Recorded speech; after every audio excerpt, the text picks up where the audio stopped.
তারপরে আমি প্রথম বিশ্বাস করি, কারণ অনেক বিশ্বাস করি, অনেক মানে উনি এত ভালো ক্লাস করায়, এত ভালো বোঝায় যে ওনার প্রতি এত বিশ্বাস হয়ে যাচ্ছে, মানে এই কথা বিশ্বাস করি না প্রথম। তারপরে বিশ্বাস করে এসে আমার বান্ধবী বললো কি যে তুই বিশ্বাসটা করস না, তাহলে চল তারপরে শুনে এসি। মানে আমি একটু শুনি না, মানে এত কষ্ট পাইছি, এত কষ্ট পাইছি যে আমাদের সবাই এরকম এত কষ্ট পাইছি। তারপর বললাম কি ওরা যদি পদত্যাগ না হয় আমার কোনো ক্লাস পারবো না। অনেক ভালো, আমি অনেক ভালো আমি ভাবতে পারি নাই আমরা তার পদত্যাগ চাই। উনি খালি স্কুল না, কোনো স্কুল শিক্ষকতা করতে পারবে না, কোন স্কুলে শিক্ষকতা করতে পারবে না।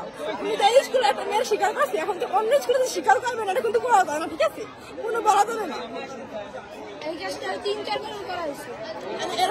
এরকম ঘটনা আমি বড় সত্যি কাছে অনেক শুনছি, কিন্তু আমি বিশ্বাস করি না, কারণ উনি এত ভালো ক্লাস করে, এত ভালো মতো কথাবার্তা বলে, এত ভালো মতো মানে আমাদের সব বিষয়ে অনেক ভালো ভালো কথাবার্তা বলে, যে উনি যে নিজেই এরকম মানে এরকম করবে আমরা জীবনে ভাবতে পারি না।